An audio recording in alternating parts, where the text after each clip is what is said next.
Hey there, so I'm back today with a midweek movie haul. Why midweek? Because my friend from work gave me like a bunch of really cool things to show you guys. I got one thing from Amazon today, as I still wait for my Arrow release to come. It should have been there about 2 or 3 weeks ago.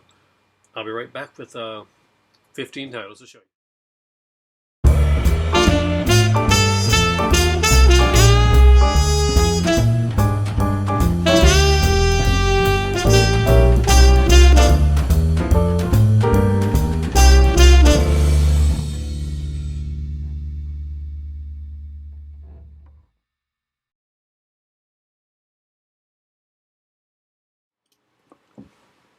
Hey there, so 16 actually. So let's get started. First off, I was at Dollarama 2 days ago, and I grabbed something from my better half. This is one of her favorite shows, and we she actually got on a binge watching this on Hulu. Fortunately, they only had a couple of seasons on; they didn't have all of them. But this is the only time I've ever seen it on DVD anywhere around here. So I managed to pick her up the DVD, the first volume anyway of season 2 for Ironside. So for $3, it seemed pretty good for a Shout Factory release. And I was like, it was a no-brainer. This is one of her favorites, and she really gets into these shows. We were traveling to Corner Brook at the time, and we had gone to this like kind of this hotel, and sort of where we basically check my phone. And we're trying to find something to watch on TV. So we went to a channel. Actually, a channel turned out to be like I think it was a Christian channel or something like that. But which is not where I would normally go. But it had like Murder She Wrote and Ironside and a bunch of shows like that. So we're like, oh yes, we're all about the murder. So those are really good. She started watching it, and then she came back and she saw the first season or two on Hulu, and she went through a binge and she watched like a ton of it. So, what did I get?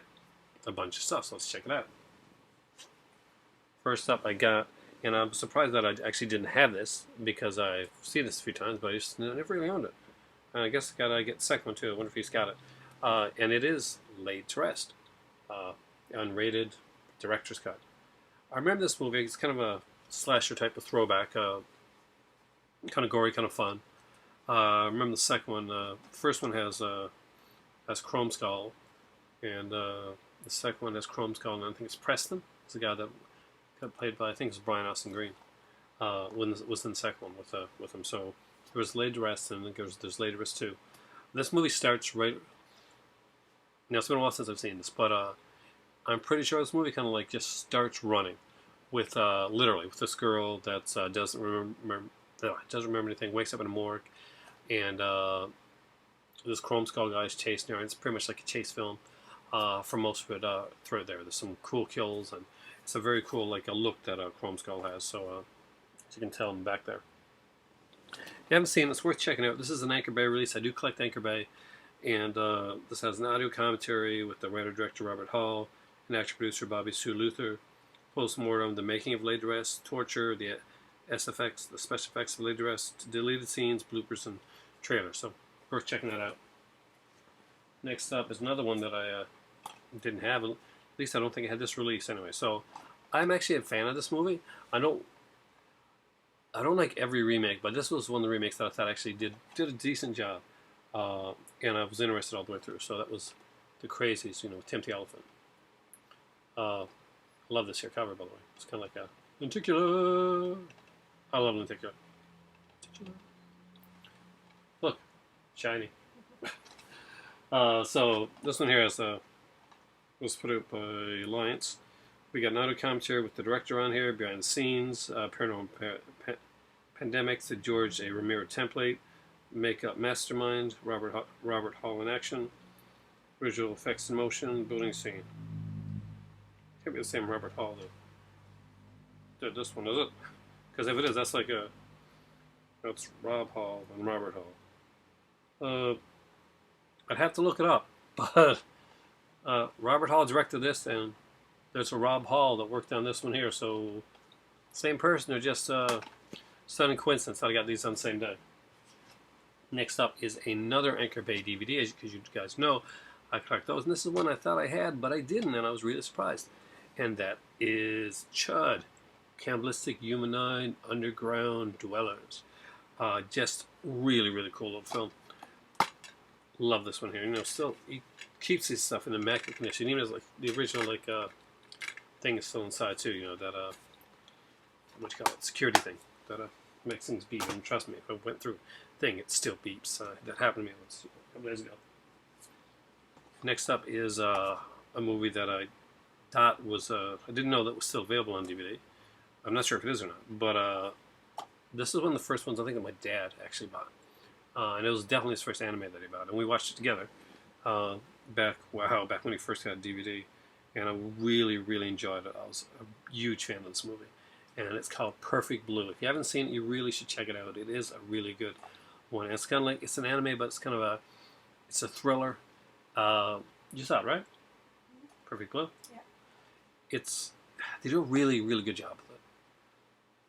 You know, they don't go too crazy. You know, some things. This is not like the tentacle type or anything like that. This is pretty much a straightforward, kind of a mystery thriller type thing. It's a thriller. Yeah. Like it's like a noir / thriller.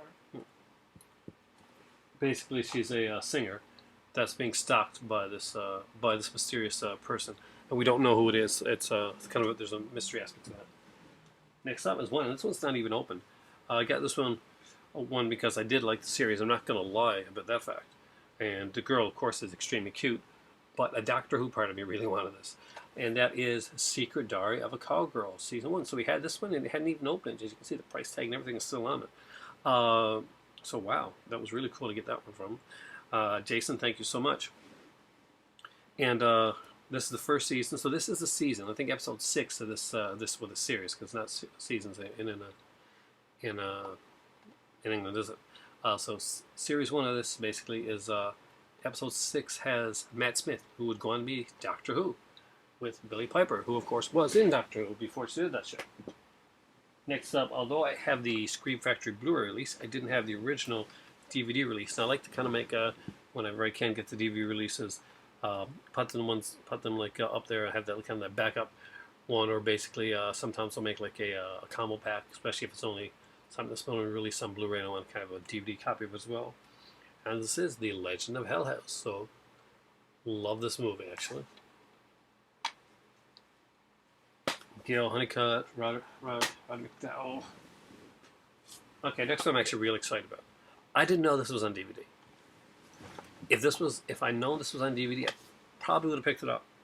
And it's not an expensive one to buy either, but it's one I'm super excited about. This was out on VHS when I was younger, and I watched it a dozen times. So on the VHS, it's got like this cover with this girl on a bed, and like Anthony Edwards basically standing there, kind of like, and it looks like a teen, like kind of these exploitation type films that were done back in the day, but it's not at all actually.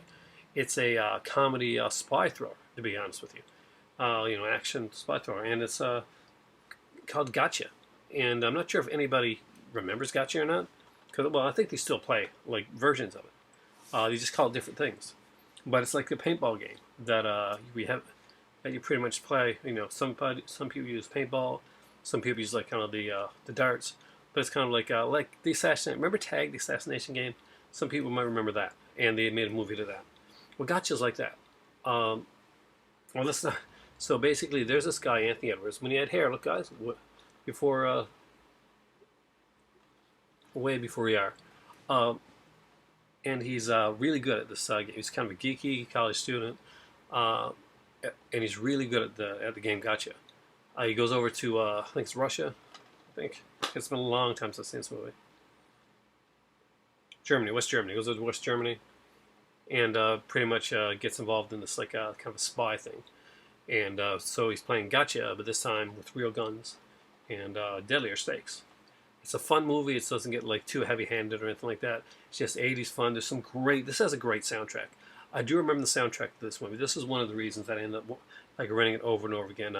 Frankie Goes to Hollywood's Relax is on this one here, and I'm sure you guys, if you have seen the movie, oh God, what's the name of the Brian De Palma one? Body Double. Also, Utilize Relax as well. Well, this also has Nick Kershaw's Wouldn't It Be Good?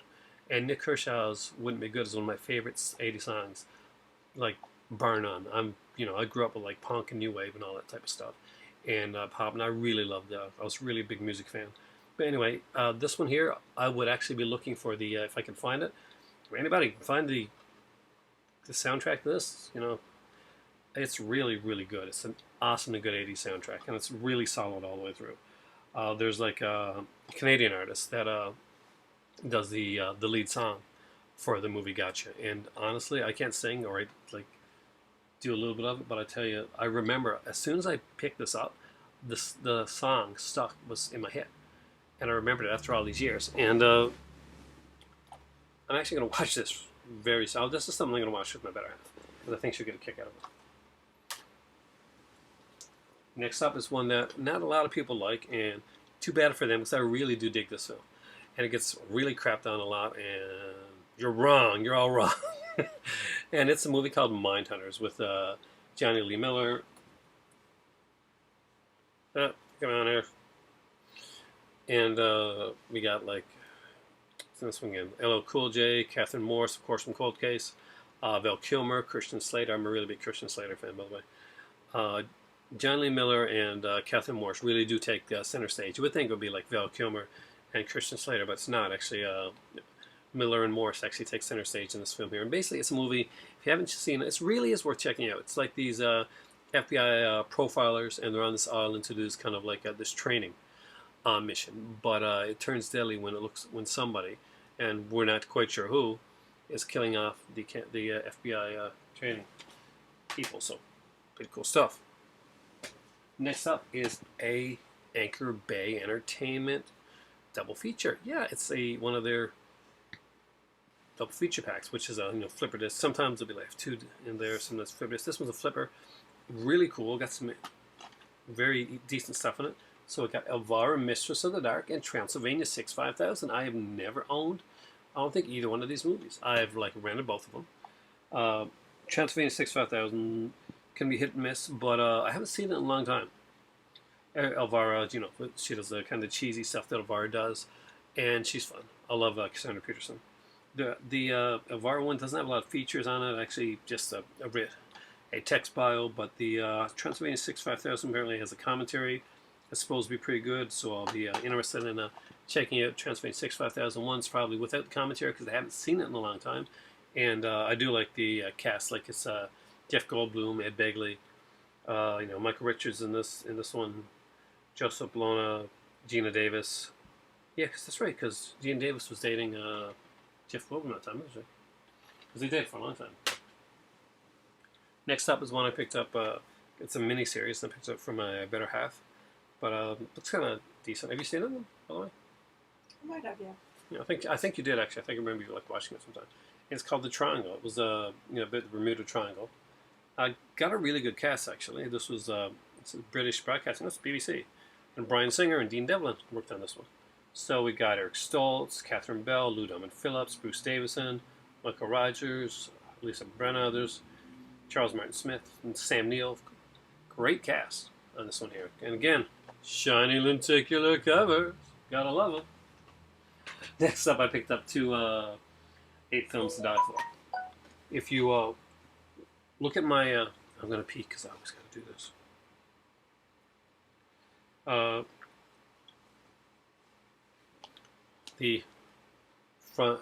Frontiers, and that's the release from I think it's the 2007. I have the box set anyway of the 8 Films to Die For After Dark Horror Fest that this comes with. Basically, the box set came out, and this was kind of like the big release. So what they would do is they would have a box set of like 8 films, and then after that they would put one film out, like kind of like a special showcase film, and it would be it would still have the branding and all that on it, but we put it on its own because it would be like the kind of the special one of that year. And that year was Frontiers, and Frontiers is actually a pretty good film. They say kind of a French version of Hostel type of thing, or Saw, French answer, Hostel and Saw. There you go, right there. But I kind of dug this movie when I saw it. It is a pretty brutal movie, and as you can tell, it was never ever opened. Cool stuff. Next up is another one. I'm not sure. I think this was the year after that, and it is The Abandoned. Death Never Runs Out of Time. And I don't remember if I've seen this one or not, to be totally honest with you, and I probably haven't. Then again, I saw it, this was around the time, it was 2006, so I was watching a lot of horror at the time, so a lot of it kind of bled into like one gigantic horror film. But again, not opened up, and can't wait to check it out. Some of these have some decent features on them, and cool stuff. Next up is, although I've seen Dangerous Liaisons, I've seen Cruel Intentions 1, 2, and 3, I don't remember this one. Maybe this one just kind of flew under the radar for me. And that is actually Velmont, and it has what's his name again? Colin Firth, right? Colin Firth, Annette Bening, Meg Tilly, Fairuza Balk, great cast. Jeffrey Jones, Henry Thomas, Sam Phillips. Is it Sam? No. Cyan Phillips. There. So let's look at my glasses there. But I don't remember this one, and I'm a really big fan of this story. You know, to the point where, like, actually, this is one of my favorite stories for many, many reasons. Next up is kind of a big, like, kind of a cool one. Good friend of mine, James, actually, if you watched my last video, sent me some amazing. If you haven't seen that video, check it out. Some epic, epic stuff. And he got me the Bride of Reanimator pen, like the one that came out when Diabolique did it. And I was so stoked, because I get very like fanboy excited. I'm a really big fan of like stuff like that. And I was very upset when Arrow didn't like put it in there. So anyway, my friend had an unopened copy of the original Anchor Bay collection of the original Reanimator. So now I've got the Bride of Reanimator pen, and I have an unopened Reanimator kind of green marker. So very cool. And again, this is the on here, so it has all the features. This one has like the stills galleries that's missing off of the image Blu-ray. If you got the image Blu-ray, I do have the image Blu-ray. So I really was excited to get this. You can see it there. See, there's a better image of it there. And I'm see if I can get this out here without like. I'll carefully take this out. So I'll put this back in. As you can see, it's like pretty much. Actually, it's still a little it's still liquidy. So there you go. That's the Reanimator one from Anchor Bay. This one is like kind of a marker as opposed to the pen, which I got from James there. And so I'm very excited. I have one more thing to show you though. One more thing. This is new, and I'm gonna open it up here for you guys in front of And I got a new Shameless. This one is normally very expensive on there. It's one of the most expensive Shamelesses that they have out there. That like I have regular editions, and it went on sale for like £8, I think. So jumped on it because it's a numbered edition, and people. It's kind of baffles me that some people like don't buy some of this stuff because it's DVD. They just wait. So well, I'll get Blu-ray or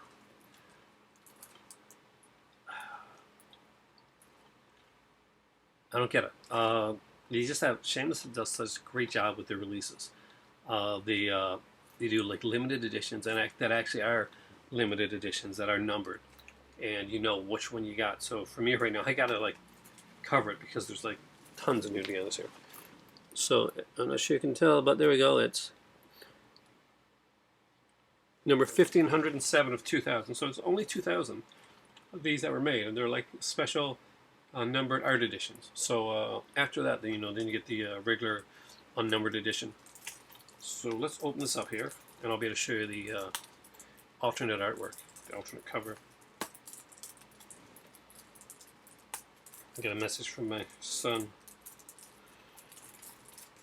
and I gotta we sent something to him, an email, and I'm not sure if it's gone to the right email. So if you open it up, it has the same artwork on there from the outside, but there's a alternate, like okay,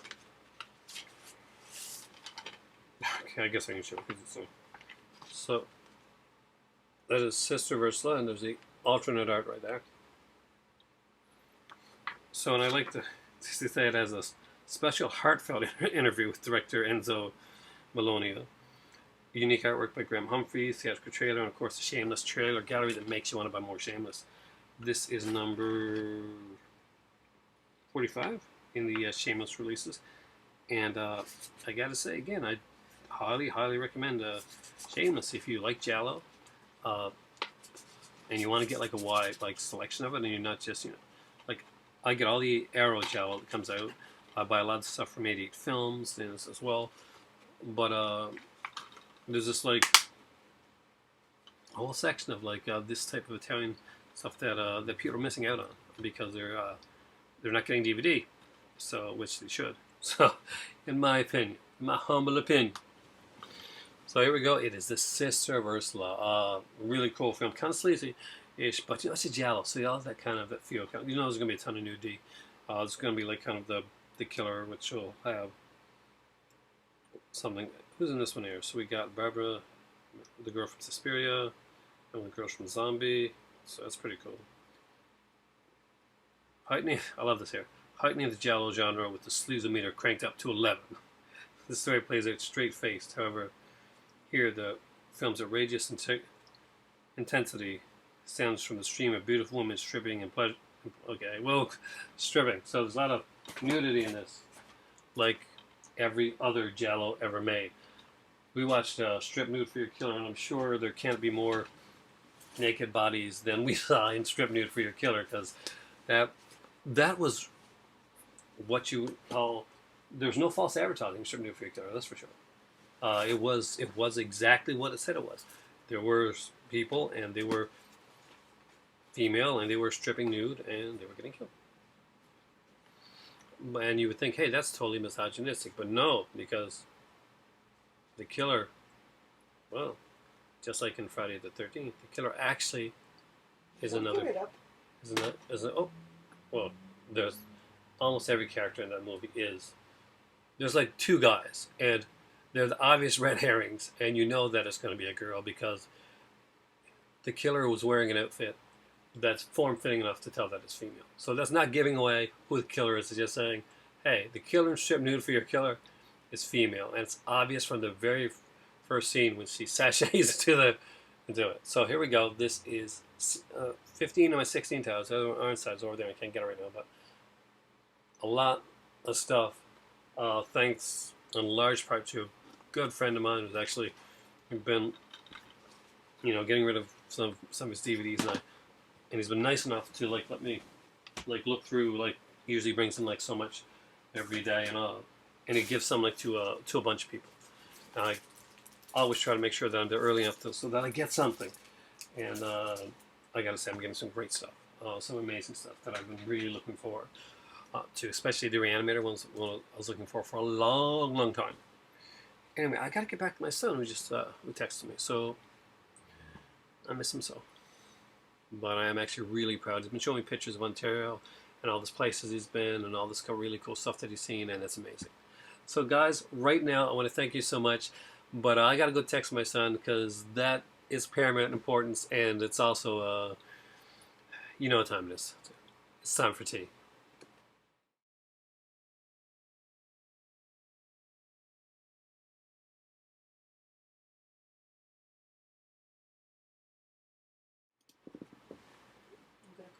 Hey there, and thank you for staying for the last part of the video. She's about to call her mom now, so perfect timing here.